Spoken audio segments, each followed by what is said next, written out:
2024 ஆண்டு புனித பற்றிமான ஆலய ஒளிவிழா நிகழ்விலே பிரதம விருந்தினராக கலந்து சிறப்பித்துக் கொண்டிருக்கும் எமது யாழ் மறை மாவட்ட பொதுமுதல்வர் P.J. ஜெகரத்னம் அடிகளார் அவர்களே, அன்புக்கும் மதிப்புக்கும் உரிய பங்கு தந்தை J.A. ஜேசுதாசன் அடிகளார் அவர்களே, எனது அன்புக்குரிய சகோதரிகளே, இலை மறை காயாக இருந்து இந்த ஒளிவிழாவுக்கு பல நிகழ்வுகளை ஆயத்தம் செய்து கொண்டிருக்கின்ற அருள் சகோதரர் பஸ்தி அவர்களே, ஆகாஷ் அவர்களே, இன்னும் இந்த ஒளிவிழாவில் பங்கு கொள்ள வந்திருக்கின்ற பெற்றோர்களே, பெரியோர்களே, நிகழ்வை சிறப்பிக்கின்ற மறை ஆசிரியர்களே, மறைக்கல்வி மாணவர்களே, அனைவருக்கும் எனது இந்நேர பாலக இயேசுவின் வாழ்த்துக்களை கூறி நிற்கின்றேன்.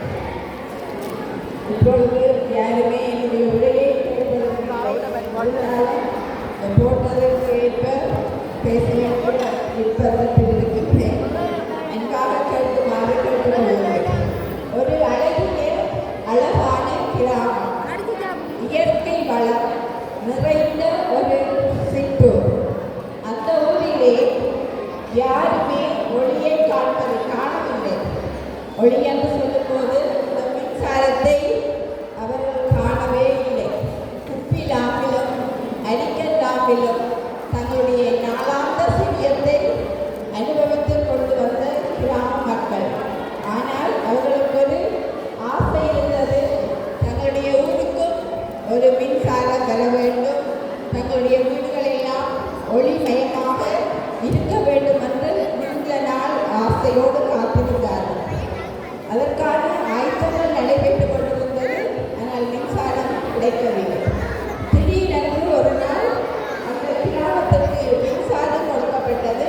அந்த கிராமம் முழுவதும் வீடுகள் தோறும் ஒளிமயமாக ஒளி விளக்குகள் எல்லாம் எரிந்தன. அங்கு வாழ்ந்த மக்கள் பெரிய மகிழ்ச்சிகளோடு பல வீடுகளுக்கு ஓடி சென்று மின்சாரம் வந்துட்டு, லைட் வந்துட்டு, கூட விட்ட வந்துட்டுதா அப்படி என்றெல்லாம் விசாரித்து இன்னும் தங்களுக்கு தெரிந்த நண்பர்களோடு அந்த ஒளியை பெற்றியவர்கள் மகிழ்ச்சி கொண்டாடினார்கள். இது சாதாரண வாழ்விலே நடைபெற்ற ஒரு நிகழ்வு. நாங்கள் இருந்து ஒளிவிழா நிகழ்விலே சிந்திப்பது, காரிருளில் நடந்து வந்த மக்கள் பேரொளியை கண்டனர்.